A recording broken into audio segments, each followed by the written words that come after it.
صل على محمد وآل محمد.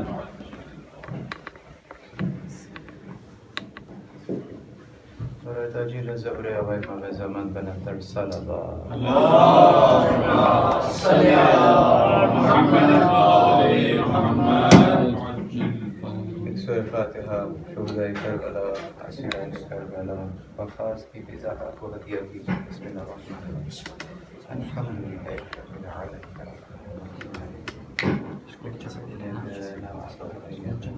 برائے خشنودی امام زمانہ بلندر سلوات.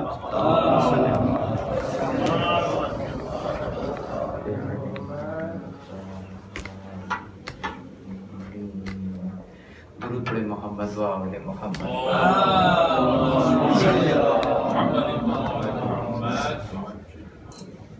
اعوذ باللہ من الشیطان الرجیم. بسم اللہ الرحمن الرحیم. الحمد للہ رب العالمین.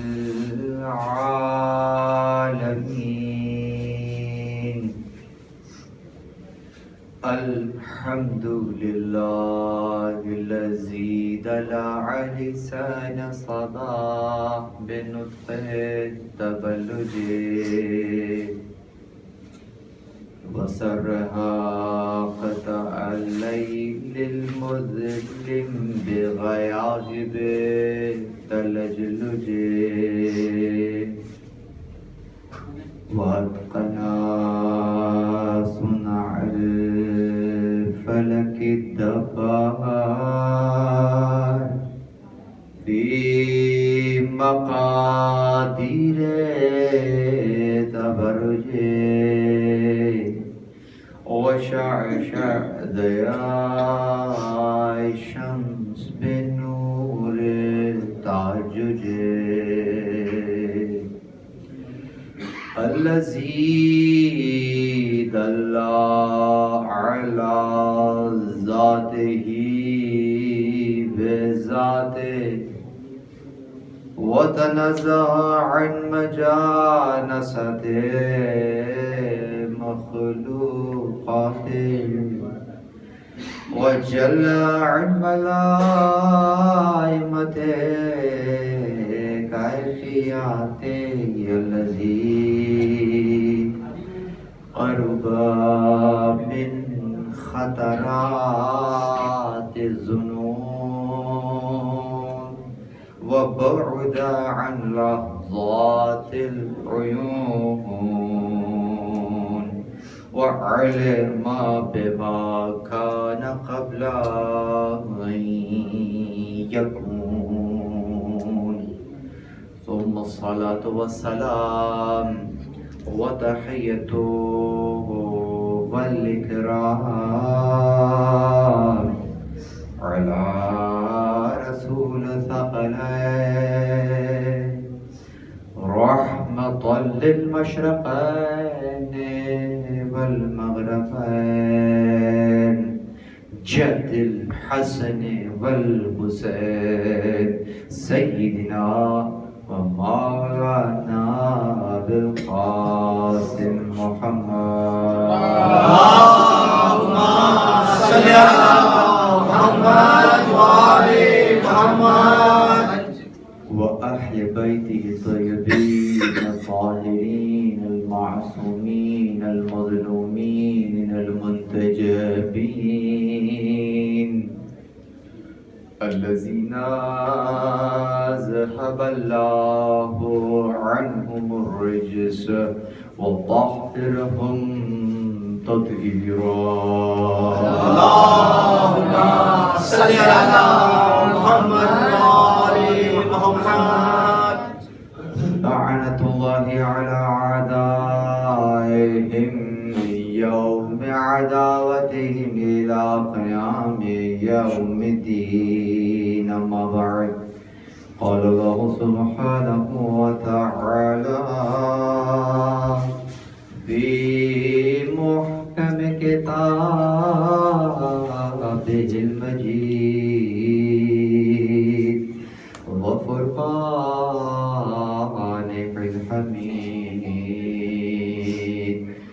بسم الله الرحمن الرحيم يا أيتها النفس المطمئنة ارجعي إلى ربك راضية مرضية فادخلي في عبادي وادخلي جنتي. درود پر محمد اللهم صل على محمد وآل محمد. آپ لوگوں سے گزارش ہے کہ آپ لوگ آگے اگر اس طرف تشریف لے آئیں گے تو بعد میں آنے والوں کی جگہ ملے گی. درود پر محمد وآل صل على محمد وآل محمد. تمام تر تعریفیں خدائے وحدہ لا شریک کے لیے. درود اور سلام محمد اور اہل بیت محمد علیہ الصلاۃ والسلام کی ذوات مقدسہ پر. حمد ہے اس خدا کی کہ جس نے ہمیں اور آپ کو قرآن کریم ولایت امیر المومنین اور دیگر ائمہ علیہم السلام کی ولایت سے متمسک کیا. آپ کے سامنے بہت ہی مشہور اور معروف آیت کی تلاوت کا شرف میں نے حاصل کیا. سورہ مبارکہ فجر کی آخری آیات جو کہ ہم میں سے اکثر کو ازبر ہیں، یاد ہیں، ہم اس کے حافظ ہیں. اور جن ایام سے ہم گزر رہے ہیں، ان ایام میں جس شخصیت کا تذکرہ آپ سننے کے لیے بھی آمادہ ہیں اور طبیعتیں منقلب ہیں، یقیناً مومن کے شب و روز اسی شخصیت کے تصور میں گزر رہے ہیں. وہ شخصیت کہ جس کے لیے امام معصوم کا قول کہ یہ سر من اسرار اللہ، کہ وہ اللہ کے رازوں میں سے ایک راز ہے. قول معصوم کسی ہستی کو اللہ کے رازوں میں سے ایک راز کہہ کر متعارف کرائے تو اتنا تو طے ہے کہ ہم اور آپ چاہے عقل اور شعور اور فہم کی کسی منزل تک بھی پہنچ جائیں تب بھی ان کی ہستی کا ادراک جیسی کہ وہ ہستی ہے نہیں ہو سکتا. لیکن وہ جو کہتے ہیں نا کہ اگر پیاس لگی ہو اور دریا کے کنارے ہم کھڑے ہوں تو پورا دریا تو نہیں پی سکتے، لیکن جتنی پیاس لگی ہو اتنا دریا تو پی سکتے ہیں. تو دوسری طرف اس طرف توجہ دینے کی ضرورت کہ جس قدر ہم اپنے درجۂ معرفت کو بڑھاتے رہیں گے اتنا استفادہ تو بہرحال ہم کرتے رہیں گے. وہاں کمال کتنا ہے معلوم نہیں، لیکن تصور اور خاص مرکز فکر کا یہ رہنا چاہیے کہ میرے دامن میں گنجائش کتنی ہے. تو اپنے دامن کو وسیع کریں، اپنے ظرف کو وسیع کریں، تو پھر اس ہستی سے یقیناً علم و دانش اور معرفت کے وہ موتی میسر آئیں گے کہ جو کہ وہ ہستی ہمیں دینا چاہتی ہے. دوسرا اہم نقطہ یہاں یہ بیان کرنا چاہوں گا کہ خاص جناب سیدہ کی شخصیت کو فقط خواتین سے جوڑ کر اور پھر آپ کی سیرت کا مطالعہ کرنا، یہ آپ کی سیرت اور آپ کی ہستی سے سوء استفادہ ہے. بیوی کی شخصیت کو فقط خواتین سے جوڑ کر اور پھر ان پر تحقیق کرنا یا ان کی زندگی سے اسوہ تلاش کرنا، یہ ایک نامکمل تحقیق کہلائے گی۔ بی بی کی شخصیت کو اگر دیکھنا ہو تو انہیں بحیثیت انسان کامل دیکھنا ہوگا۔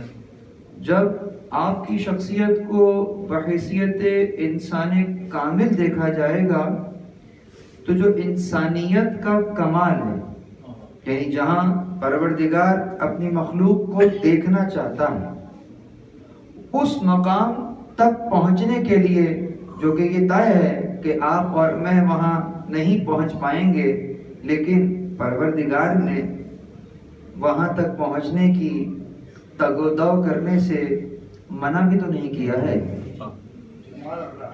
یہ تو نہیں کہا کہ آپ کوشش ہی نہ کریں، آپ اپنے علم کو، اپنی دانش کو، اپنے عقل کو، شعور کو، فہم کو بڑھائیے نہیں، یہ تو نہیں کہا ہے یقیناً۔ تو اب ہماری ذمہ داری کیا رہی کہ بی بی کی شخصیت کو بحیثیت انسان کامل کے طور پر دیکھا جائے۔ جس آیت کی تلاوت میں نے خاص آج اس مجلس میں کی ہے، اس آیت کے اندر پروردگار عالم ایک نفس مطمئنہ سے مخاطب ہے۔ یہ کہہ رہا ہے کہ یا تو ہے حرف ندا ہے، پکارا جا رہا ہے، ایتھا النفس المطمئنہ، اے اطمینان پا جانے والی جان، یعنی یہ بالکل عام ترجمہ ہے، ارجعی، پلٹا، الی ربک، اپنے رب کی طرف۔ یہ بات طے ہے کہ جو اس عالم میں آیا ہے اسے واپس پلٹ کر جانا ہے، چاہے مومن ہو، چاہے کافر ہو، چاہے منافق ہو۔ وہ جان جو اس عالم میں آئی ہے، یہ بات طے ہے، آنا یقینی نہیں ہے، لیکن اگر آ گئی ہے تو جانا یقینی ہے۔ دنیا میں آنا یقینی نہیں ہے، لیکن اگر آ گئے ہیں جانا یقینی ہے۔ جن کا کوئی دین نہیں، ان کے معاشرے میں ایک اصطلاح یہی رائج ہے، بلکہ یوں کہیے کہ محاورتاً ایک پروورب بولا جاتا ہے کہ جب کبھی کوئی کہے کہ کیا تمہیں یقین ہے اس بات کا کہ ایسا ہوگا، تو وہ کہتا ہے یس شیور ایز ڈیتھ، میں اتنا شیور ہوں کہ جیسا کہ ڈیتھ۔ تو ڈیتھ کو بتانے کے لیے کسی دلیل کے دینے کی ضرورت نہیں پڑتی، چاہے مومن ہو، چاہے مسلمان ہو، کافر ہو، کسی جگہ رہتا ہو، جو موت ہے وہ یقیناً یقینی ہے۔ جتنی زندگی بے یقینی ہے اتنی موت یقینی ہے۔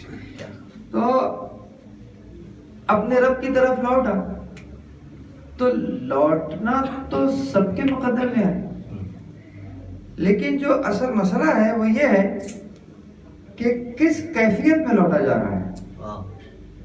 مسئلہ یہ ہے کہ لوٹ تو سب رہے ہیں، لیکن تو کس کیفیت میں لوٹ رہا ہے۔ تو تیری کیفیت جو بیان کی جا رہی ہے آیات کے اندر، وہ دو صفات بیان ہو رہی ہیں کہ راضیتاً مرضیہ، یعنی یہ جو نفس ہے جو لوٹ رہا ہے پروردگار کی طرف، یہ دو کیفیات لے کر پلٹ رہا ہے کہ یہ راضیہ بھی ہے، مرضیہ بھی ہے۔ میں تو آیت پڑھ رہا ہوں اور آپ کا ذہن کہیں جا رہا ہے۔ یہ آل محمد علیہ السلام کی فضیلت ہے کہ آپ ان کا تذکرہ اگر کرنا چاہیں تو نیت آل محمد کے تذکرے کی ہوتی ہے، زبان پر قرآن کی آیات جاری ہوتی ہے، اور جب قرآن کی آیات جاری ہو گئی، اب اس کی تفسیر اور شرح کی بات آئی تو زبان پر آل محمد کا تذکرہ جاری ہو جاتا ہے۔ درود پڑھیے محمد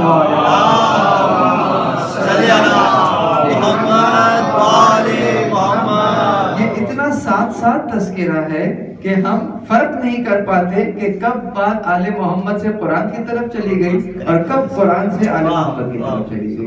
کل رسول اللہ نے فرمایا تھا نا کہ یہ اور قرآن کبھی جدا نہیں ہو سکتے۔ تاریخ نے بھی یہی دیکھا تھا کہ نوکے سنا پر کٹے ہوئے سر نے اگر کچھ کلام کیا تو وہ کسی انسان کا کلام نہیں، خدا کا کلام تھا۔ یعنی جہاں کٹے ہوئے سر کلام کریں معجزہ، اور کلام بھی وہ کریں کہ جو معجزہ ہو تو نور علی نور، معجزے کے اوپر ایک اور معجزہ۔ بس عزیزو، انتہائی اختصار کے ساتھ چونکہ یہ گفتگو ایک بہت ہی مخصوص مقام پر ہو رہی ہے، اور اس گفتگو کو کرنے کے لیے عموماً جیسا کہ میں اکثر اپنی مجالس میں کہتا ہوں کہ جو ہمارے امام بارگاہوں میں ممبر ہیں، یعنی کہ وہ مقامات کی جہاں پر ایک مجمع عام ہوتا ہے، ہر سطح کا انسان ہوتا ہے، ہر اب تو مختلف مکاتب فکر کے لوگ بھی جو ہیں وہ مجالس میں ہوتے ہیں، تو وہاں پر بات کرنے کا انداز کچھ اور ہوتا ہے، ایک عامیانہ انداز میں بات کی جاتی ہے، اور بہت ساری چیزیں، یعنی کہ یوں سمجھ لیجئے کہ پرائمری کلاس کی اگر کوئی چیز ہے تو وہ اس کو اسی انداز سے بتائی دی جاتی ہے، وہاں پی ایچ ڈی والے معاملات کو نہیں چھیڑا جاتا، تو ان کا خیال رکھتے ہوئے بات کو پھر آگے لے کے جایا جاتا ہے۔ لیکن عزیزو، ان تقاریر کے ساتھ ساتھ یہ جو خاص مجالس ہیں نا جو گھروں میں رکھی جا رہی ہیں، ان کی الگ افادیت ہے، اور یہ جو اگلا معاشرہ میرے سامنے بیٹھا ہوا ہے نا، دیکھنے والا تو کہہ رہا ہے بچہ بیٹھا ہوا ہے، لیکن یہ بچہ 2022 میں بیٹھا ضرور ہے، لیکن یہ 2022 کے لیے نہیں بیٹھا ہوا ہے، اسے جانا ہے 2050 اور 2060 تک، تو یہ تو اس وقت تک تو ہم بھی نہیں ہوں گے نا۔ یقیناً بچے یاد رکھنا کہ جب تمہاری باری وہاں ہوگی ہم نہیں ہوں گے تو ہمیں یاد ضرور رکھنا۔ تو یہ جو معاشرہ ہمارے سامنے بیٹھا ہوا ہے، معاشرہ بیٹھا ہوا ہے، یہ فرد نہیں ہے، معاشرہ بیٹھا ہوا ہے، تو یقیناً جو ورثہ آپ اور ہم لیے ہوئے ہیں اس انداز کی مجالس میں خاص انداز سے منتقل کرنا بہت ضروری ہے، کہ کل کو یہ بچہ یہ کہے کہ جائیں میں نے اپنے کانوں سے سنا تھا اور یہ روایت اس انداز سے بیان ہوئی اور یہ مفہوم یوں بیان ہوا۔ بتا اوقات بہت سی احادیث بیان کی جاتی ہیں پبلک میں، اور وہ بھی اس انداز سے کہ ہم یوں چاہتے ہیں کہ ایک کامنالٹی نکال کر بات کی جائے، تو وہ روایات جو ہماری کتب میں موجود ہیں، لیکن چونکہ ہم ایک جنرل پبلک میں بات کر رہے ہوتے ہیں تو ہم روایت وہاں سے لیتے ہیں اور اتنی ہی پڑھتے ہیں جتنی وہاں لکھی ہے، اور یہ رواج پھر اس حد تک چل جاتا ہے کہ جب کبھی اصل روایت پوری پڑھی جائے تو خود اپنے گھر میں سے ہی آوازیں آنا شروع ہوتی ہیں کہ ہائے ہم نے تو آج تک سنا نہیں۔ تو سوال یہ ہے کہ ہم نے آج تک سنا نہیں، پہلی بات تو یہ کہ جو ہم نے آج تک سنا نہیں اور آپ نے اپنے علم کی بنیاد جو سننا قرار دیا، یہ تو کبھی بھی بنیاد نہیں تھی۔ علم تو وہ ہے ہی نہیں جو فقط سنا سنایا ہو۔ سوال تو یہ ہونا چاہیے تھا کہ ہم نے تو آج تک پڑھا نہیں۔ اگر یہ سوال ہوتا تو یہ ویلڈ ہوتا، اگر یہ ہے کہ سنا نہیں تو یہ تو کوئی دلیل نہ ہوئی۔ جہاں کہہ رہے ہو کہ اب تک سنا نہیں تو اب کہہ رہے ہیں اب سن لو۔ اگر سننا ہی معیار ہے تو ہم بھی تو سنا ہی رہے ہیں، سن لو۔ تو عرض یہ کر رہا تھا کہ جو میں نے دو القابات آپ کے سامنے رکھے، القابات جبکہ وہ قرآن کی آیت ہے، ایک ایک لفظ قرآن ہے، راضیہ مرضیہ قرآن ہے، راضیہ بھی ہے مرضیہ بھی ہے، نفس لوٹ رہا ہے راضیہ ہو کر مرضیہ ہو کر۔ ہمارے گھروں میں بھی بچیاں ہیں، پوچھو کیا نام ہے، کہا مرضیہ۔ کیوں رکھا؟ کہا بی بی کا لقب ہے۔ ایسا ہے کہ نہیں؟ کسی سے پوچھا ان کا نام کیا ہے، کہا راضیہ۔ کیوں؟ کہا بی بی کا لقب ہے۔ کسی کا پوچھا کیا نام ہے، کہا فاطمہ، کہا بی بی کا نام۔ تو جو آپ کے اور ہمارے گھروں کے بچے ہیں، ان کا نام رکھنے کے لیے جب ہم پوچھتے ہیں کہ کیوں رکھا ہے نام، تو جواب ایک ہوتا ہے بی بی کا نام ہے، بی بی کا لقب ہے، بی بی کا نام۔ اچھا یہ تو اپنے گھر کی بات ہے نا، ذرا زوم آؤٹ کر کے دیکھیں پکچر کو تو ہمیں بہت سے اچھے اچھے نام نظر آتے ہیں. ہاں مثلا عبد الرحمن نام اچھا ہے یا نہیں؟ رحمان کا بندہ، رحمان کا بندہ اس سے اچھا کیا نام ہو سکتا ہے؟ لیکن مسئلہ یہ ہے کہ نام تو عبد الرحمن ہے لیکن کام ایسا کیا. ابن ملجم کے بارے میں کیا خیال ہے؟ نام تو یہی تھا نا اس کا بھی، عبد الرحمن ابن ملجم. تو نام تو عبد الرحمن تھا، کام پورا عبد الشیطان کا کیا. تو اس کا مطلب یہ ہے کہ یہ ممکنات میں ہے نا کہ نام عبد الرحمن ہے اور پوری زندگی جو ہے وہ شیطان کی عبادت کرتے ہوئے گزار دی. تو یہ ہمارے معاشرے میں جو نام رکھے جاتے ہیں اس میں یہ ممکن ہے کہ نام کچھ ہے کام کچھ ہے. ایسا ہے یا نہیں؟ اب یہ تو خیر کچھ گھروں میں تو ایسا بھی ہے کہ نام بھی ایسے رکھے جاتے ہیں کہ ان کو تو نام کا مطلب بھی نہیں معلوم ہوتا کہ اس کا مطلب کیا ہے. ایسے ایسے نام رکھ دیے جاتے ہیں اور بڑے اچھے نام سمجھ کے رکھے جا رہے ہوتے ہیں. پتہ نہیں ہمارے یہاں بھی دیکھا ہے بچی کا نام مباہلہ. مباہلہ کہاں تھا؟ پہلی بات تو مباہلہ نہیں مباہلہ ہوتا ہے، مباہلہ. اور نام بھی رکھتے ہیں مباہلہ فاطمہ اور بڑے عزت و احترام سے بولا سیدہ بھی لگا دیا شروع میں. مباہلہ کا مطلب ہوتا ہے عذاب کی دعا. یعنی جب بھی آپ پکاریں گے مباہلہ تو اس کا مطلب ہے عذاب کی دعا. یہ نام رکھنے کا ہے لیکن چونکہ شعور نہیں ہے اور رکھ دیا دریا خان سمندر خان جو بھی نام سمجھ میں آیا تو وہ رکھ دیا کیوں اچھا لگ رہا تھا. تو ایسا نہیں ہونا چاہیے. تو ہمارے گھروں میں تو یہ کام ہو جاتا ہے، ایسا ہے کہ نہیں؟ لیکن سوال یہ پیدا ہوتا ہے کہ آل محمد کے گھر میں اگر نام رکھا جا رہا ہے تو کیوں رکھا جا رہا ہے اور نام رکھنے والا کون ہے؟ بہت توجہ. اب اگر کوئی راضیہ کہہ رہا ہے، بہت توجہ رہے، اگر کسی نے راضیہ کہا ہے تو پہلے دیکھنا یہ ہوگا وہ کسی ہے کون جس نے راضیہ کہا ہے. تو راضیہ کہنے والا کوئی بندہ بشر تو نہیں، پروردگار عالم ہے جس نے نام رکھا ہے. یہ راضیہ ہے، یہ مرضیہ ہے. 9 نام ہے روایات کے اندر. چھٹے امام فرماتے ہیں 9 نام ہیں ہماری جدہ کے. نام القاب کی بات نہیں ہو رہی، اسم کی بات ہو رہی ہے. 9 اسماء ہیں اور ان اسماء کے اندر راضیہ مرضیہ، یہ راضیہ ہے یہ مرضیہ ہے. تو اب اگر سوال کیا جائے کہ ہمارے ہاں تو راضیہ اس لیے رکھا جا رہا تھا کہ بی بی کا نام راضیہ ہے. اللہ اگر کسی کو راضیہ کہہ رہا ہے تو کیوں کہہ رہا ہے؟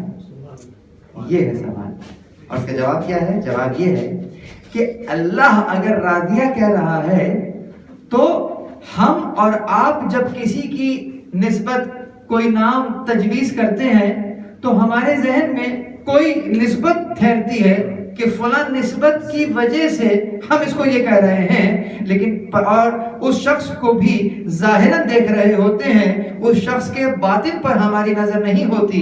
لیکن جب پروردگار عالم کسی کو کوئی نام دیتا ہے، ظاہر کو دیکھ کر نام نہیں دے رہا، وہ باطن کو دیکھ کر نام دے رہا ہے. جب باطن کو دیکھ کر نام دیا جائے تو پروردگار عالم جب اس شخصیت کی طرف متوجہ ہے، دیکھتا ہے. کیا دیکھتا ہے؟ کہا راضیہ دکھ رہی ہے، مرضیہ دکھ رہی ہے. ضرور پڑھیے محمد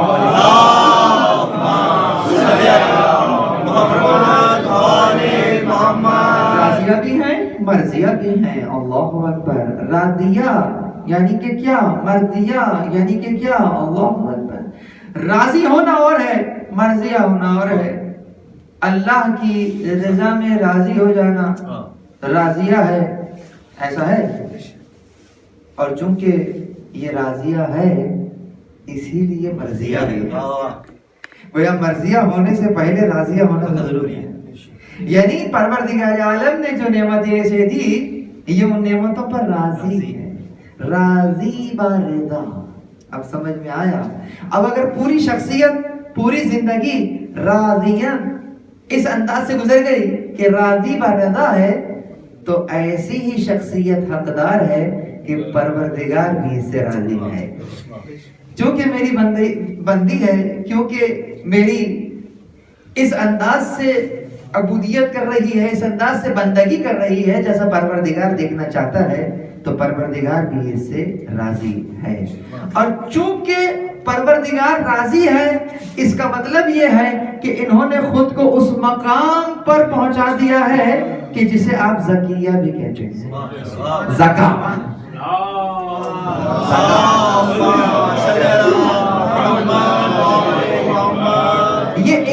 لقب یقین جانیے کہ ایک ایک تقریر مانگتا ہے. آج تو فقط ایک ہی تقریر کرنی ہے، اشارہ کر کے اور ہوم ورک دے کے جا رہا ہوں نا. یہ جسے آپ زکوٰۃ کہتے ہیں، زکوٰۃ کو زکوٰۃ کہتے کیوں ہیں؟ کبھی سوچا ہے کیوں کہتے ہیں زکوٰۃ کو زکوٰۃ؟ کچھ تو ہے نا زکوٰۃ کے اندر جو دیکھا جائے تو کہتے ہیں زکوٰۃ. اس زکوٰۃ میں بھی وہی چھپا ہوا ہے جو زکیہ میں چھپا ہے. کیا ہے وہ؟ قد افلح من تزکا، وہ فلاح پا گیا من تزکا. اس تزکا میں کیا چھپا ہوا ہے؟ وہی چھپا ہوا ہے جو زکوٰۃ میں چھپا ہوا ہے، وہی چھپا ہوا ہے جو زکیہ میں چھپا ہوا ہے. یعنی اس کو کہتے ہیں زکا. زکا کسے کہتے ہیں؟ قد افلح من زکاہا، وہاں پر بھی یہی زکا چھپا ہوا ہے. زکا یعنی بلند، یعنی کس انداز سے بلند؟ بہت توجہ. یعنی اگر میں آپ کے سامنے دو مال رکھوں، ایک ہاتھ میں اور ایک دوسرے ہاتھ میں، اور یہ کہوں کہ دیکھیے یہ جو سیدھے ہاتھ میں مال ہے یہ وہ مال ہے کہ جس میں سے تمام حقداروں کو حق دیا جا چکا ہے، اور یہ جو الٹے ہاتھ میں مال ہے اس میں بہت سو کا حق ابھی بھی موجود ہے جو دیا جانا تھا نہیں دیا گیا ہے. ان دونوں مالوں میں سے بڑھا ہوا مال کون سا ہے؟ سیدھے ہاتھ والا ہے نا. یعنی کیا؟ یعنی کہ یہ بلند ہے، یہ بڑھا ہوا ہے، جبکہ ہم نے تو مال نکال کر دیا ہے. دکھنے میں تو کم ہو گیا ہے لیکن پروردگار کی نگاہ میں بڑھ چکا ہے. زکات بڑھنے کو کہتے ہیں، زکات بڑھنے کو کہتے ہیں.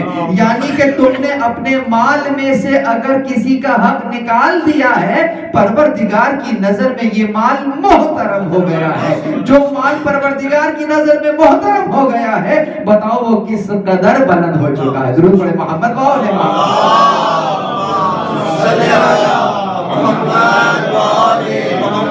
ہم نے بتائیں جو شخصیت پروردگار کی نظر میں محترم، اسے زکیہ نہیں کہیں گے تو کیا کہیں گے؟ زکا. کہاں پہنچ گئی نہیں معلوم. جو علی الاعلیٰ کی نظر میں زکیہ ہو، جب علی الاعلیٰ ہو وہ اگر کہے کہ یہ زکیہ ہے، زکا بلند، کتنی بلند معلوم نہیں. تو آئیے آج کی اس گفتگو سے فائدہ اٹھاتے ہوئے انتہائی اہم نکات جو کہ امام بارگاہ میں بیان نہیں ہو سکتے لیکن کیسے بیان ہو سکتے ہیں بیان کر. القابات بہت ہیں لیکن آج کی گفتگو، پوری گفتگو ایک لقب کے گرد گھومے گی، اور وہ آپ کا لقب بھی ہے اور آپ کی کنیت بھی ہے.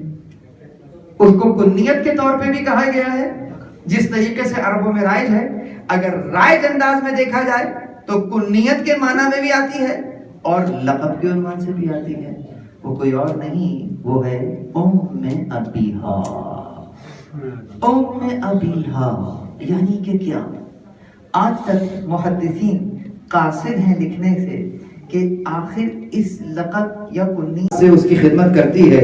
اس اعتبار سے رسول اللہ جیسا کہ اپنی ماں کے مقروض ہیں، بالکل اس انداز سے اگر دیکھ لیا جائے کہ ایک وقت ایسا آیا کہ رسول اللہ تنہا تھے اور فقط بی بی زہرا 6 سال کی ہی ہیں، موجود ہیں، لیکن کس انداز سے خدمت کر رہی ہیں؟ خدمت ویسے ہی ہو رہی ہے کہ کبھی ایسا ہوتا ہے کہ کوئی بچہ اگر باہر گیا ہو اور کچھ ایسا معاملہ ہو جائے، کوئی جھڑپ ہو جائے، کوئی شریر، کوئی بدماش بچے اس کو نقصان پہنچائیں، لہو لہان کر دیں اور وہ واپس گھر آئے تو ماں کیا کرتی ہے؟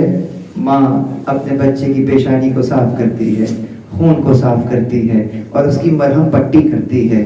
یہ کام اس وقت کون کر رہا ہے کہ جب رسول اللہ گھر آ رہے ہیں اور لہو لہان ہیں تو کوئی اور نہیں، بی بی زہرا ہیں جو ننھے ننھے ہاتھوں سے رسول کے چہرے کو صاف کر رہی ہیں، خون صاف کر رہی ہیں اور آپ کی مرہم پٹی کر رہی ہیں. ایسے شفقت کر رہی ہیں کہ جیسے کوئی ماں اپنے بچے پر کیا کرتی ہے.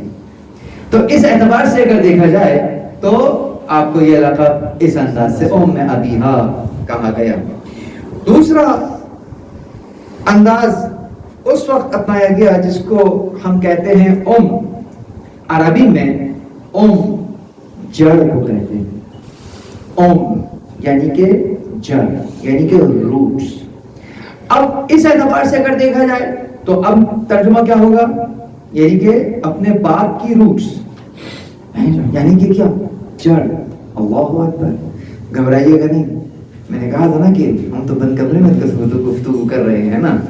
اگر رسول اللہ یہ کہتے ہوئے نظر آئے کہ حسین منی وانا من الحسین، کہ حسین مجھ سے ہیں اور میں حسین سے ہوں، سمجھ میں آ رہی ہے بات؟ نانا نواسے سے ہیں، کیسے؟ یہ بات ہم نے دیکھی کہ 61 ہجری سے پہلے حسین منی اور 61 کے بعد انا من الحسین۔ تو 61 ہجری سے پہلے حسین منی اور 61 ہجری کے بعد انا من الحسین، میں حسین سے ہوں۔ تو اب اگر آپ حسین سے ہیں، یعنی کہ اگر حسین نہیں تو پھر آپ بھی نہیں ہوتے، تو مجھے یہ بتائیے کہ یہ حسین آپ کی آغوش میں کس کے توسط سے آئے ہیں؟ تو جس کے توسط سے حسین آپ کے آغوش میں آئے ہیں وہ آپ کی کیا ہوئی؟ تو اس اعتبار سے اگر دیکھا جائے تو ام ابیہا ہوئی یا نہیں ہوئی؟ ضرور پڑھیے محمد و آل محمد۔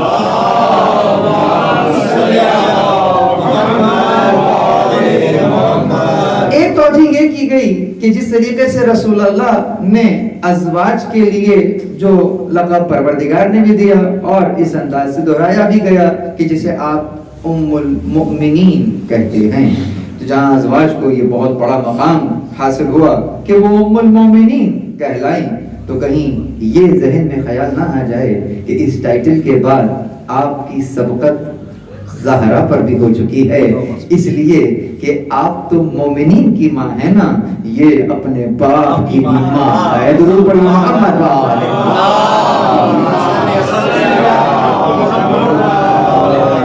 ذہن میں یہ خیال لانے نہ پائے کہ ہم تو مومنین کی مائیں ہیں، آپ مومنین کی مائیں ہیں، یہ ام ابیہا جو اس کے لیے پروردگار کہہ رہا ہے کہ نہیں ہے مگر میرے رسول، یہ اس کی بھی ماں ہے۔ تو آپ ہیں، اپنا مقام ہے، لیکن خود کو ان سے نہ لگائیے گا، ہر ایک کا اپنا جداگانہ مقام ہے۔ بالکل اسی انداز سے کچھ اور توجیحات ہیں، لیکن بحث طویل ہو جائے گی، اس کو مختصر کروں کہ ام ابیہا کہنے کی یہ تو میں نے چند توجیحات بیان کی ہے نا، لیکن ایک اور انداز سے اگر دیکھا جائے، اور یہاں سے میں بچوں سے تو بڑی معذرت کروں گا، ان کو تو کچھ سمجھ میں شاید نہیں آئے گا، لیکن وہ یہاں تک کی باتیں تو بچوں کے لیے تھیں، لیکن اب کی جو باتیں ہیں وہ تھوڑی سی اس بات کو ذرا بلند کرتے ہیں اور پھر دوبارہ سے اس پر دقت کرتے ہیں۔ ایک بار بلند آواز میں درود پڑھ دیجیے۔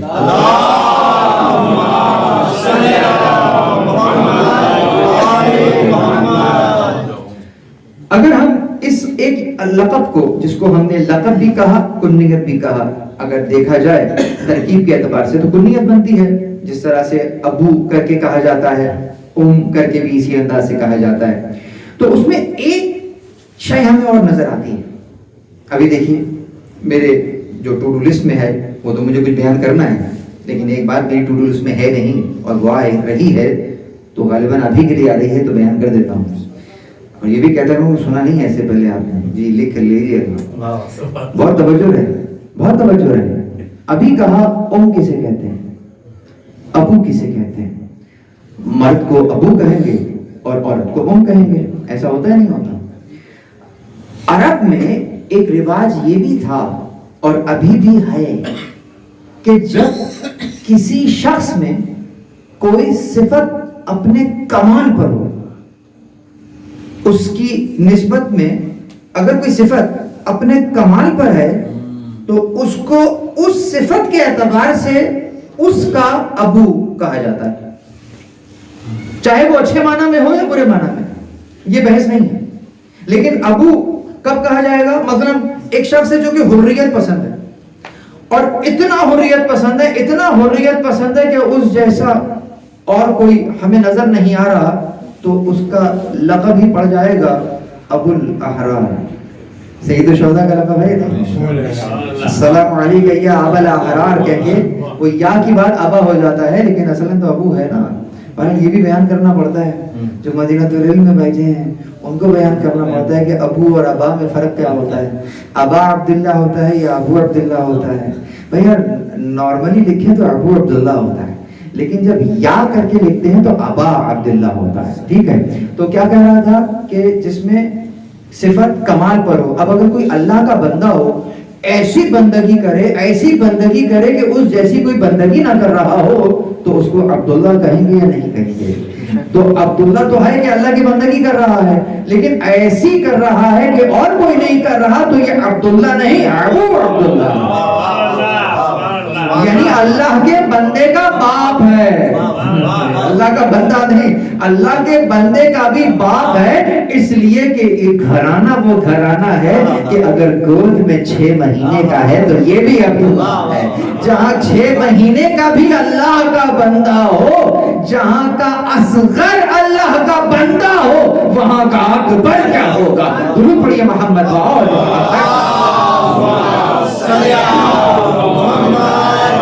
یہ گھرانہ ہی ایسا ہے نا، یہ تو گھرانہ ہی ایسا ہے.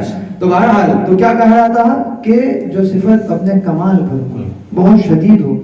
اب ایک صاحب تھے کہ جن کو بلیوں سے کھیلنے کا شوق، مطلب جس بلی دیکھیں تو وہ ساتھ ہیں، ان کو دیکھیں تو بلی ساتھ ہے، تو نام ہی پڑ گیا، ٹھیک ہو گئی. یہ دیکھیں وہ صفت ان میں بہت زیادہ کمال کی ہے تو ابو کر کے نام ہو گیا. تو یہ طریقہ ہے، اسی انداز کا کیا جاتا ہے. تو اب خواتین میں دیکھیں تو وہ اوم کہہ کر کہا جائے گا، ایسا ہے یا نہیں؟ اب سمجھ جائے. اب دوبارہ پڑھیں، اوم ابیہا. ابیہا یعنی اپنے باپ کی. ابھی میں نے اوم نہیں کہا، ترجمہ بھی نہیں کیا. ابیہا کا کیا مطلب ہوا؟ ابیہا یعنی اپنے باپ کی، یعنی دوسری طرف سے پڑھیں یعنی باپ والی.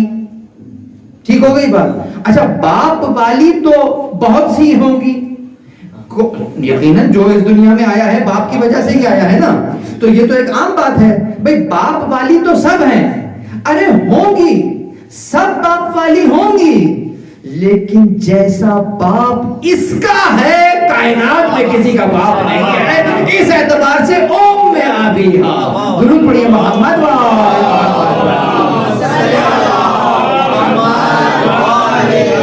خطبہ دیتے ہوئے فتح کا بی بی نے یہی کہا تھا کہ فقط میرے بابا ہیں. اسی لیے جب کلمہ بھی پڑھ رہی ہیں تو اشہد ان ابی رسول اللہ، اس انداز سے اگر کوئی کلمہ پڑھ سکتا ہے تو سوائے بی بی زہرا کے اور کوئی کلمہ نہیں پڑھ سکتا. درود پڑھیے محمد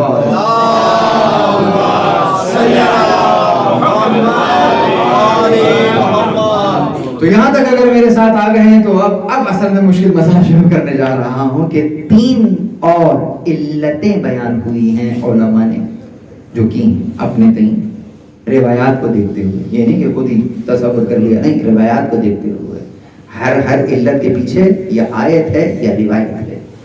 3 علتیں بیان ہوئی. کیوں کہا اوم ابیہا؟ پہلی علت مطلب کاز، وجہ، ریزن. پہلی ریزن یہ کہ بی بی زہرا کا وجود مقدس پیغمبر اکرم کے لیے علت غائی ہے. اب علت غائی کیا ہوتی ہے؟ علت غائی یعنی مثال دے کے بیان کرتا ہوں، سمجھ میں آ جائے گا. مثلا ایک چیز ہوتی ہے بیٹھنا، بیٹھ رہے ہیں. اچھا بیٹھے ہیں، کہاں بیٹھا ہوں میں اس وقت؟ ممبر پر یا کرسی پر. تو میں کرسی پر بیٹھا ہوں یا نہیں؟ کرسی پر بیٹھا ہوں. بیٹھنا کرسی کے لیے علت غائی ہے. سمجھ میں نہیں کہ اگر بیٹھنا نہ ہوتا تو کرسی بھی نہ ہوتی. چونکہ کرسی ہے تو کرسی کا ہونے کا وجود بتا رہا ہے کہ پیچھے بیٹھنا موجود ہے. اگر بیٹھنا نہ ہوتا تو کرسی بھی نہ ہوتی. اس کو کہتے ہیں یعنی کہ فعل کا مقصد بیان ہو رہا ہو، فعل کا مقصد بیان کرنے والا امر، اس کو کہیں گے علت غائی. اب دوبارہ جملہ سنیے، یعنی بی بی زہرا رسول اللہ کے لیے علت غائی. اب اس کو سمجھنے کے لیے آئیے ایک حدیث کا حوالہ لے لیتے ہیں، اور وہ حدیث بھی اتنی مشہور ہے کہ مسئلہ یہ ہے کہ حدیث کے 3 ٹکڑے ہیں، اور پہلا ٹکڑا اتنا مشہور ہے کہ ہمارے بھائی جب نعت پڑھتے ہیں تو نعت میں بھی حدیث کا وہ ٹکڑا گا گا کر اور اس انداز سے لے کر پڑھتے ہیں۔ لیکن جو حدیث کے دوسرے ٹکڑے ہیں وہ ایسے ہیں کہ جس کو اس انداز سے بیان نہیں کیا جا سکتا، بیان کرنے والوں نے کیا ہے، لیکن مسئلہ یہ ہے کہ پہلے ٹکڑے کے راوی بہت ہیں، اتنے ہیں کہ چوک پہ کھڑے ہو کے بیان کر دیجئے، لیکن جو دوسرا ٹکڑا ہے وہ خطرناک ہے، اس کے راوی کم ہیں، اتنے نہیں ہیں جتنے پہلے کے ہیں۔ اس کی بھی وجہ سمجھ میں آتی ہے کیونکہ ٹکڑا ہی اتنا خطرناک ہے، راوی کہاں سے ملے گا؟ لیکن مسئلہ خطرناک ہے بھائی، مجھ سے اگر میں باہر سڑک پہ کھڑا ہوں اور یہ بچہ مجھ سے آگے پوچھے کہ میں سائیکل چلا رہا تھا، یہ چھینٹ آ گئی ہے، بتائیں یہ میں پاک ہوں یا نجس ہوں، تو میں نہ ادھر دیکھوں گا نہ ادھر دیکھوں گا، میں روایت بیان کروں گا، مسئلہ حل کر دوں گا، ایسا ہے کہ نہیں ہے؟ لیکن اگر یہی بچہ عقیدے کا کوئی مسئلہ پوچھ لے اور وہ بھی خطرناک اور میں بیان کروں تو میں پہلے ادھر اور ادھر دیکھوں گا کہ میں کہاں کھڑا ہوں، کہ جو میں بات کر رہا ہوں کہیں ایسا تو نہیں کہ کوئی سننے کے بعد اس کو اکثر انکار کر دے اور کوئی مفسدہ وہاں رونما ہو جائے، ایسا ہے یا نہیں؟ بہت سی باتوں کو ہر جگہ برملا نہیں کیا جاتا، تو اسی لیے وہ روایات خاص جو اس انداز کی ہیں کہ جو کہیں علت غائب بیان کر رہی ہوں اور اس انداز سے کچھ شخصیات پر بات کر رہی ہوں، تو وہاں پر راوی عموماً کم ہی ملا کرتے ہیں، اس لیے کہ راوی جب کوئی ٹکڑا بیان کرتا ہے تو پہلے ادھر دیکھتا ہے ادھر دیکھتا ہے، اگر 2-4 لوگ نظر آ رہے ہوں تو پھر وہ ٹکڑا بیان نہیں کیا جاتا، کم لوگوں میں بیان کیا جاتا ہے۔ جب کم لوگوں میں بیان کیا جاتا ہے اور یہ لوگ باہر جا کر جب کہیں کسی محفل میں بیان کرتے ہیں تو وہ بیان کرنے والے زیادہ نہیں ہوتے، کم ہی ہوتے ہیں کہ جو کہ قابل اعتبار ہوتے ہیں۔ تو اس اعتبار سے یہ نہ کہیے گا کہ اگر کسی ٹکڑے کے راوی کم ہیں تو وہ جناب ضعیف ہو گیا ہے یا بالکل ہی ختم ہو گیا ہے یا جعل کیا ہوا ہے، جی نہیں، روایت اپنی جگہ موجود ہے۔ آئیے، میں نے بہت تمیز مان لی، اب حدیث پر آ جاتے ہیں۔ کون سی حدیث ہے؟ کچھ لوگوں کے تو ذہن میں آ چکی ہے، لولا کا لما خلقت الافلاک۔ نعت سنی ہے؟ نعت سنی ہے نا؟ یہ حدیث ہے، لولا کا لما خلقت الافلاک۔ یہ بات کیوں کر رہا ہوں، یہ حدیث کیوں پڑھ رہا ہوں؟ بی بی زہرا کا وجود رسول اللہ کے لیے علت غائب ہے، اور بیک کرتی ہوئی حدیث سامنے، لولا کا لما خلقت الافلاک، اگر تجھے خلق کرنا مقصود نہ ہوتا میں کچھ خلق نہ کرتا، تو جو کچھ خلق ہوا اس کے پیچھے تو ہے، اس لیے تو وہ خلق ہوا، ورنہ وہ خلق نہ ہوتا۔ طے ہو گئی بات؟ یہ پہلا ٹکڑا ہے۔ آئیے ذرا دوسرے ٹکڑے کی طرف نظر کرتے ہیں، ہمارے سارے موجود ہیں لیکن وقت نہیں ہے۔ دوسرا ٹکڑا کیا ہے؟ لولا علی لما خلقتک۔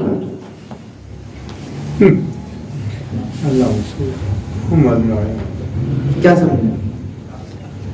اگر علی نہ ہوتے آپ کو خلق نہ کرتے۔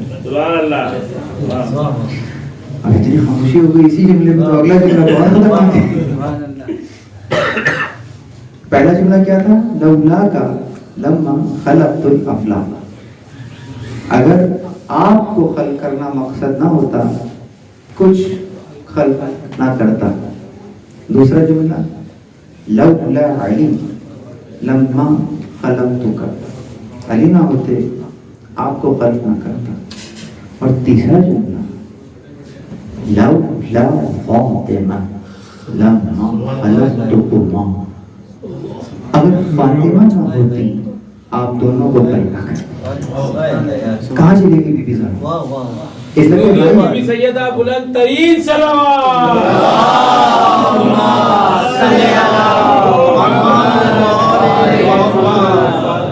یہ جو روایت میں پڑھ رہا ہوں وہ الجنت العاصمہ مجمع النورین اور جنت العاصمہ کے جو ذیل میں جو بی بی زہرا کے حالات ہیں وہاں سے پڑھ رہا ہوں، لکھی ہے اپنے یہاں موجود روایت، ایسا نہیں۔ لیکن یہ بات اپنی جگہ درست ہے کہ پہلے والے ٹکڑے والے راوی نہیں ہیں، کم راوی ہیں، لیکن لکھنے والے نے لکھی۔ انالیسس کریں کیا مطلب، یہ تو ایسا محسوس ہو رہا ہے کہ سب سے افضل وہاں چلی گئی، مطلب ایسا سننے سے تو ایسا محسوس ہو رہا ہے کہ اگر آپ نہ ہوتے، اگر علی نہ ہوتے تو آپ کو خلق نہ کرتا، اور فاطمہ نہ ہوتی تو دونوں کو خلق نہ کرتا، تو ایسا محسوس ہو رہا ہے کہ سب سے افضل تو وہ ہو گئی ہیں۔ بہت توجہ سننے، یہ سننے کا مسئلہ سمجھیں گے تو سمجھ میں آ جائے گا۔ علت غائی ہے، علت غائی کا مطلب کیا؟ ابھی بیان کیا، جو فعل کا مقصد بیان کر رہا ہوتا ہے، یعنی کہ کرسی سے جوڑا تھا نا، کہ کرسی کا وجود جو ہے یعنی بیٹھنے سے ہے، بیٹھنا کرسی کے لیے یعنی علت غائی قرار پایا ہے کہ نہیں پایا ہے۔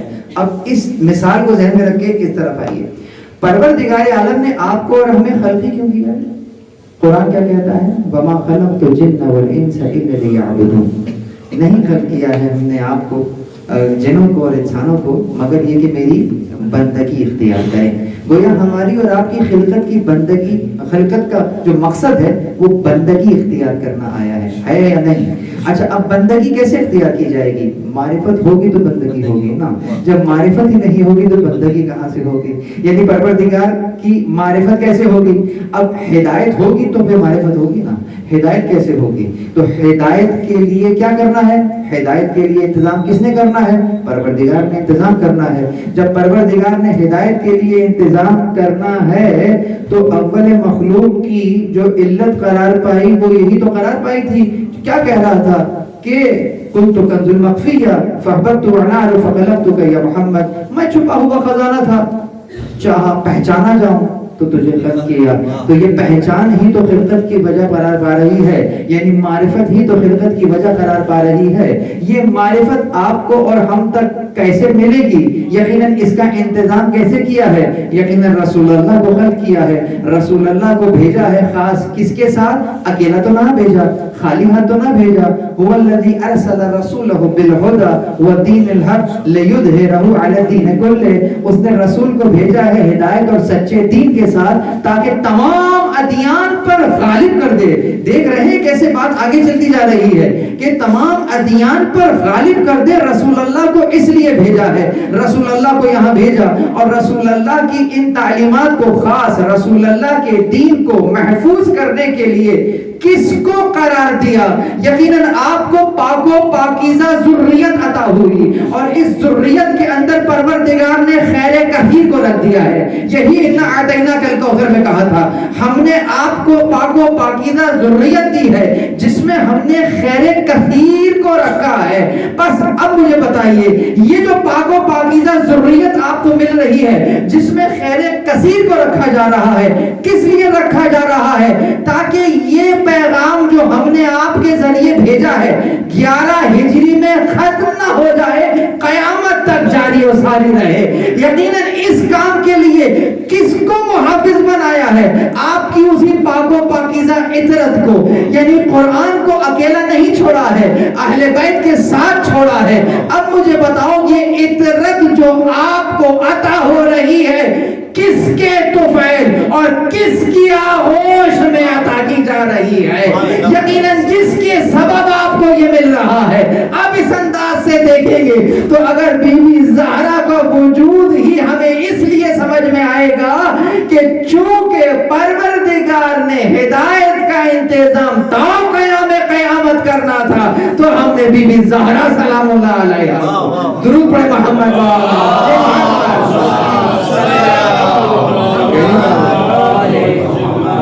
گھبرا تو نہیں رہے ہیں؟ گھبرا تو کبھی سے انداز خدا معلوم سوچا ہے کہ نہیں سوچا ہے؟ تو اب سمجھ میں آ رہا ہے نا کہ علت غائی کیوں ہے؟ ہدایت کے لیے علت غائی ہے یا نہیں ہے؟ ہدایت کے لیے علت غائی ہے، یعنی کہ ہدایت ہے تو آپ کا ہونا اس انداز سے ضروری ہے، اور وہ ہدایت یعنی کہ رسول اللہ ہادی ہیں، ان کے لیے علت غائی ہے۔ پہلا مسئلہ حل ہو گیا، آگے چلیے۔ دوسرا کہا، دوسرا اس لیے کہ رسول اللہ کا وجود مقدس آپ کے مرہون منت ہے۔ یعنی کہ کیا؟ یعنی اگر میں مکی زندگی کو دیکھوں تو مکی زندگی میں مرکزیت رسول اللہ کے ساتھ شانہ بشانہ ہمیں بی بی خدیجہ کی نظر آئے گی، تو وہاں ہمیں بی بی خدیجہ رسول اللہ کے ساتھ اس انداز سے شانہ بشانہ ہمیں دکھتی ہیں، اور تبلیغ کا انداز جس انداز سے رسول اللہ پر سختیاں ہو رہی ہیں بی بی خدیجہ ساتھ ساتھ شامل ہیں۔ بالکل اسی انداز سے اگر میں مدنی زندگی میں دیکھوں تو جس انداز سے مکی زندگی میں خدیجہ نظر آ رہی ہیں، آپ کو ویسے ہی مدنی زندگی میں بی بی زہرا کی شخصیت نظر آئی کہ ایک ایک لمحہ، ہر لہجہ حجت زمان کے ساتھ ہے۔ اب یہاں میں نے لفظ بدل دیا، رسول اللہ بابا ہیں وہ الگ مسئلہ ہے، لیکن اب دوسرا مسئلہ کیا ہے؟ حجت زمان ہے، زمانے پر حجت ہے، تو ان کے شانہ بشانہ رہ کر تبلیغ کون کر رہی ہیں؟ بی بی زہرا۔ تو چونکہ آپ کا وجود مقدس اس انداز سے ہمیں نظر آ رہا کہ رسول اللہ کو اس انداز سے پہچانوانے والی ایک انداز۔ دوسرا مسئلہ یہ ہے کہ رسول اللہ کی اطاعت تو سب کر رہے ہیں، یقیناً مرد بھی کر رہے ہیں، عورتیں بھی کر رہی ہیں، لیکن بعض معاملات ایسے ہیں واقعتاً کہ جس کے اندر رسول اللہ کی اطاعت تو ہو سکتی ہے، اتباع نہیں ہو سکتی۔ یعنی کہ کیا؟ مثلا خواتین کی اگزامپل لے لیجیے، رسول اللہ اطاعت کسے کہتے ہیں اور اتباع کسے کہتے ہیں، فرق معلوم ہے؟ اطاعت مطلب رسول اللہ نے کوئی حکم دیا اس کو انجام دینا، یہ اطاعت ہے، ٹھیک ہے۔ اتباع کیا ہے؟ اتباع میں حکم کا انتظار نہیں کرنا، جیسے کر رہے ہیں کر لو، جیسے کر رہے ہیں کر لو، ٹھیک ہے۔ حج کا زمانہ آیا، اب اتباع کیا ہے؟ جیسے کر رہے ہیں کر لو۔ تو آپ پہنچے، دیکھا رسول اللہ نے احرام باندھا ہے، مان لیا، اتباع کر لیا۔ خاتون کر لیں اتباع ایسا ہے؟ کیا ہوگا؟ گیا ہے آپ کا بھی گئے، تو اب کیا کریں؟ آپ نے تو کر لیا اتباع، اور اتباع کرنے پہ نیکیاں ہیں یا نہیں ہیں؟ ہے نا نیکیاں، ثواب ہے یا نہیں ہے؟ تو اللہ نے خواتین کو محروم کر دیا اس ثواب سے، اتباع کے اس پورشن سے۔ میں نے ایک ایگزامپل دی ہے، اس طرح کی نہ جانے کتنی ایگزامپلز قائم ہو جائیں گی کہ وہاں پر ان پر اتباع نہیں ہو سکے گا۔ اگر نہیں ہو سکے گا تو کیا پروردگار نے انہیں اس اتباع سے محروم کر دیا؟ اور اگر وہ خاتون وہ ثواب لینا چاہیں جو مرد اتباع کر کے لے رہے ہیں تو وہ اتباع کیسے کریں؟ یہ مسئلہ پیچیدہ ہو جاتا اگر رسول یہ نہ کہتے کہ فاطمہ تو بضعۃ منی، فاطمہ میرا ٹکڑا ہے۔ یہ جگر بگر تو بعد میں لگا دیا لوگوں نے، اصل میں جو حدیث ہے وہ کیا ہے؟ فاطمہ تو بضعۃ منی، فاطمہ میرا ٹکڑا ہے۔ میں کون ہوں؟ میں ہادی ہوں۔ اب اس انداز سے اگر کوئی بی فاطمہ زہرا سلام اللہ علیہا کی اتباع کر لیتا ہے، وہ بی بی زہرا کی اتباع نہیں، اصلا رسول ہی کی اتباع ہے۔ درود پڑھیے محمد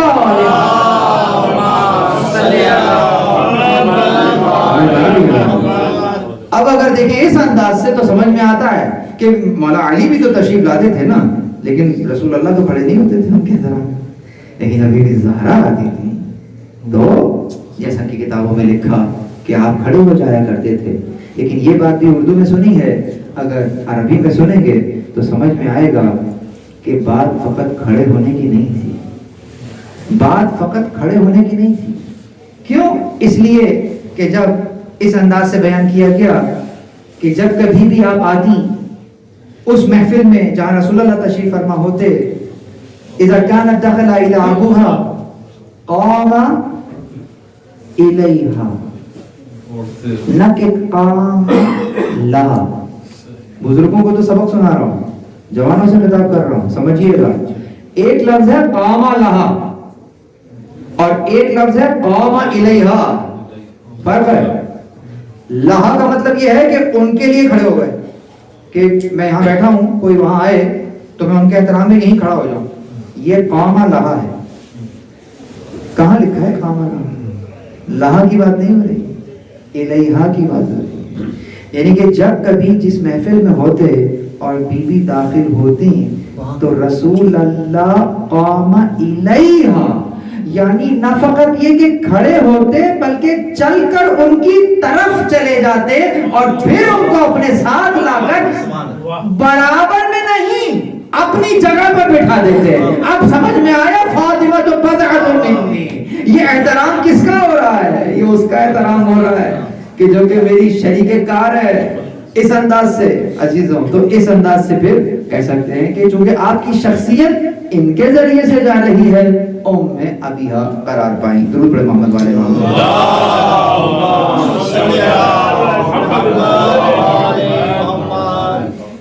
تیسری جو صفت بیان ہوئی، جو علت بیان ہوئی، وہ اسی سے متعلق ہے تقریباً، اور وہ یہ کہ پھر کرتے کیا تھے رسول اللہ. قام الیہا تو ہو گیا، اس کے بعد لے کر آئے تو دو افعال انجام دیا کرتے تھے، اور یہ بہت اہم نقطہ، اور وہ یہ کہ ماتھے کو چوما کرتے تھے اور ہاتھوں کا بوسہ لیا کرتے تھے. بیٹی کا ماتھا چوما جاتا ہے، ماں کے ہاتھ کی ہتھیلیاں چومی جاتی ہیں. رسول اللہ ماتھا بھی چومتے تھے، ہاتھ کی ہتھیلیاں بھی چومتے تھے. جب کیونکہ یہ امر خاص ماں کے لیے مخصوص ہے کہ چونکہ ماں جس انداز سے بچے کے لیے اپنے امور انجام دے رہی ہوتی ہے، اس انداز سے بچے کی پرورش کر رہی ہوتی ہے، تو ماں کی ہتھیلیوں کا حق ہے کہ اس کا بوسہ لیا جائے. رسول اللہ بیٹی کی ہتھیلیوں کا بوسہ لیا کرتے تھے. اس نسبت سے دیکھیں گے تو ہمیں ام ابیہا نظر آئیں گی. اللہ اکبر. اور نہ فقط بوسہ دیا کرتے تھے بلکہ اپنی جگہ پر بٹھا بھی دیا کرتے تھے. اور اس کے بعد یقیناً کہتے ہیں کہ آپ اپنا رخ بی بی کی طرف کر لیا کرتے تھے کہ گویا اس قدر کوئی جلیل القدر شخصیت ہے جو محفل میں آ چکی ہے، تو رسول اللہ اپنا رخ انور آپ کی طرف کر لیا کرتے تھے. اللہ اکبر. یہ مقام و منزلت ہے خاص بی بی کی، جو کہ میں نے آپ کے سامنے بیان کیا. یہاں پر ایک روایت بیان کروں گا، آپ کی جو طبیعتیں ہیں نا وہ منقلب ہونا شروع ہو جائیں گی. ایک شخص ہے، اس کا نام ہے سکونی. یہ چھٹے امام کی محفل میں نشست میں آ کر بیٹھ جاتا ہے اور آنے کے بعد اپنے سر کو جھکا لیتا ہے. گویا پریشان محسوس ہو رہا تھا، معلوم ہو رہا تھا. آپ نے پوچھا کہ سکونی کیا ہوا، پریشان ہو؟ تو کہتا ہے کہ جی ہاں یا ابن رسول اللہ، میرے گھر میں لڑکی کی پیدائش ہوئی. یہ دیکھیے، یعنی کہ 148 ہجری میں امام کی شہادت ہوئی ہے، لیکن تقریباً 150 سال کا عرصہ گزر گیا ہے.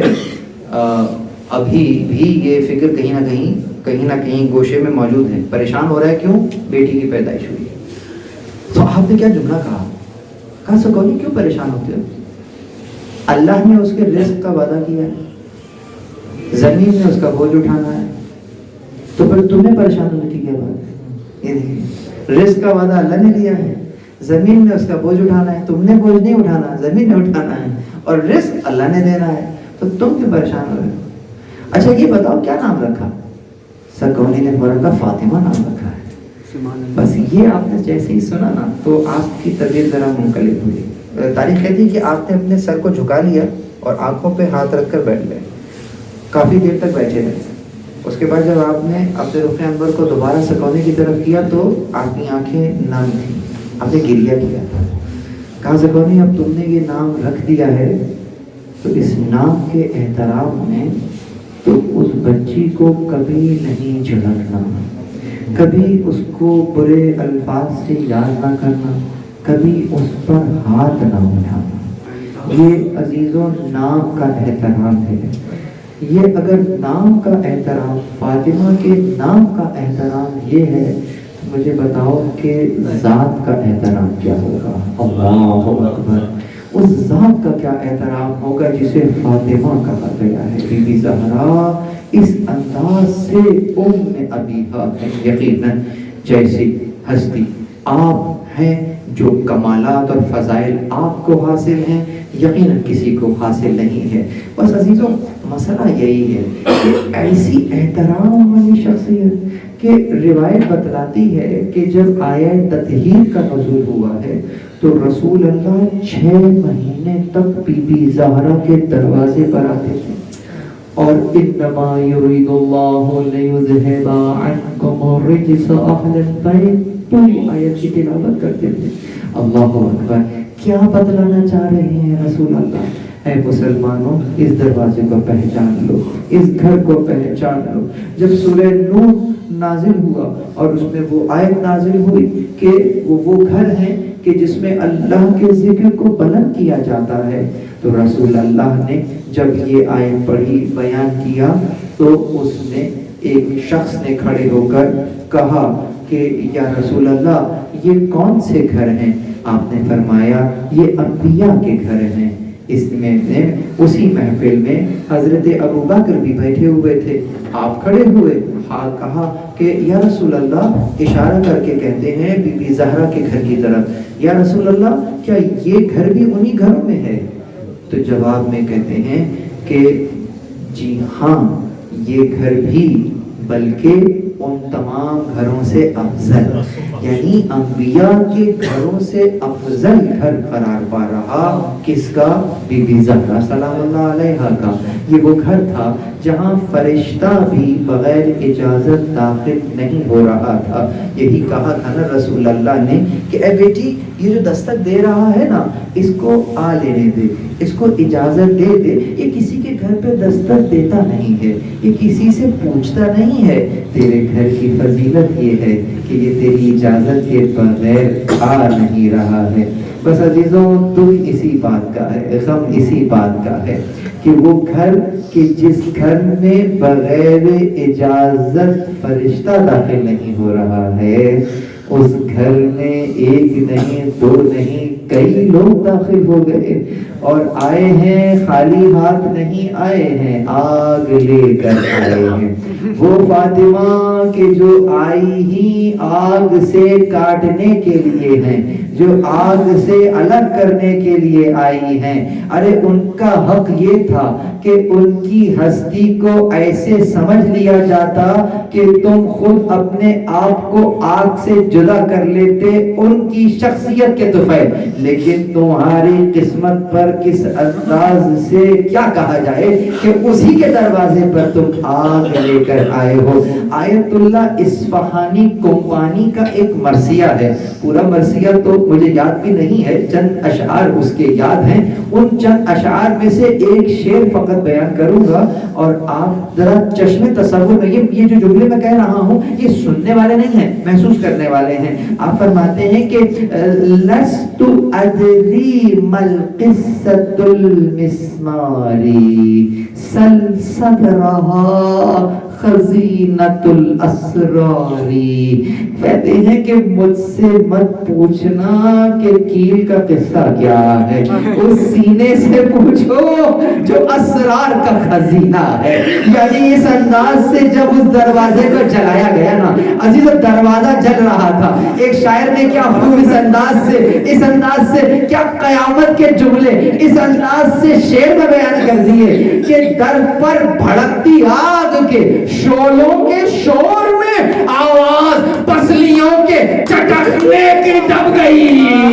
اللہ اکبر! یہ دروازہ اس انداز سے کھولا گیا کہ دروازہ اور دیوار کے درمیان میں اثر عربی میں کہتے ہیں جب کسی شے کو نچوڑ دیا جائے تو گویا دیوار اور دروازے کے درمیان میں گویا کسی نے نچوڑ دیا ہو اور وہ کیل جو آگ سے گرم بھی ہو گئی ہے پہلو میں کچھ اس انداز سے شکستہ کہ ایک آواز بلند ہوئی،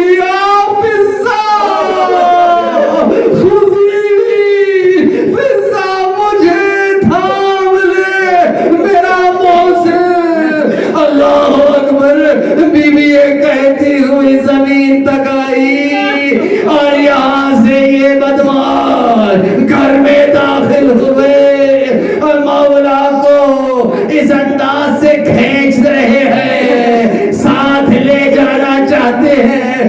عزیز کے جملے بھی سننے والے نہیں ہیں، یہ محسوس کرنے والے ہیں۔ اب ذرا تصور کیجئے گا دروازے پر کیا ہوا ہے، دروازہ چلتا ہوا گر چکا، بی بی وہیں پر زمین پر پڑی ہوئی ہے، ایک ہاتھ پہلو پر ہے۔ جب مولا کو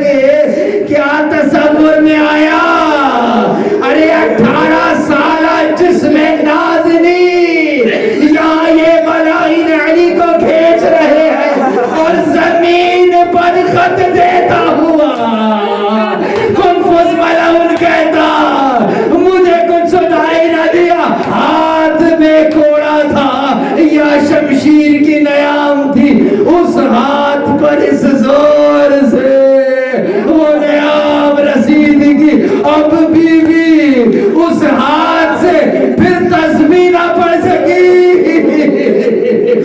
اللہ اکبر اللہ اکبر.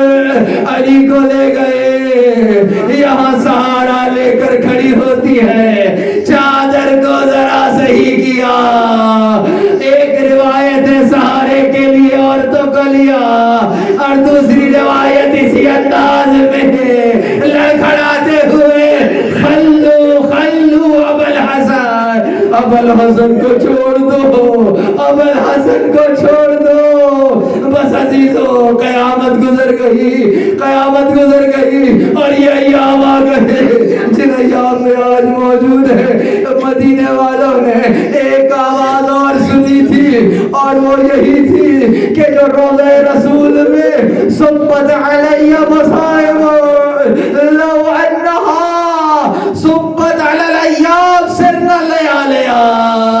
عزیزو یہ جملہ بھی سمجھ سے باہر ہے. رسول اللہ نے فرمایا تھا کہ جتنی اذیت مجھے ملی ہے کسی نبی کو اتنی اذیت نہ ملی.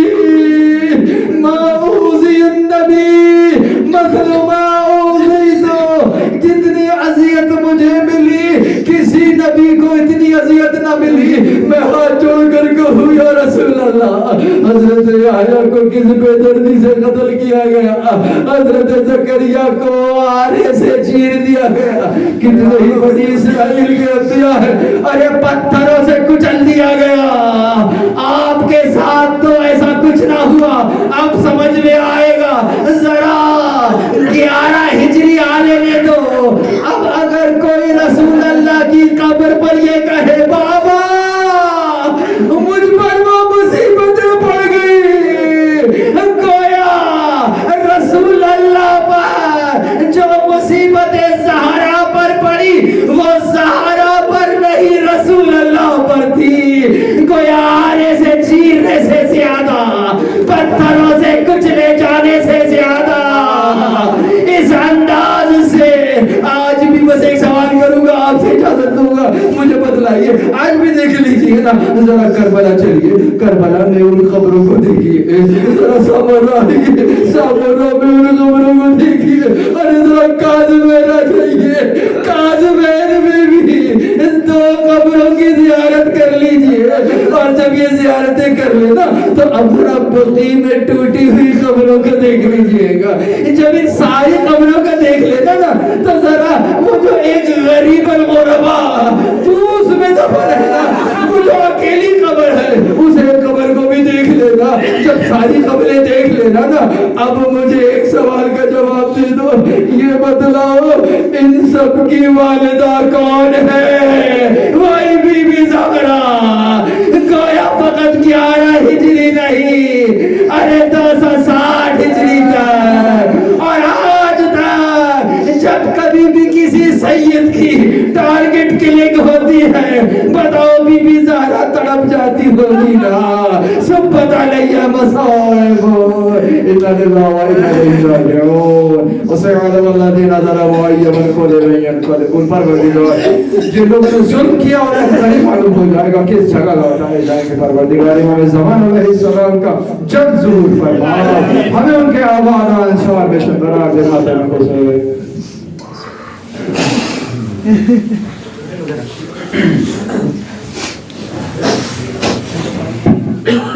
آئے باد رسول امت نے فاطمہ کو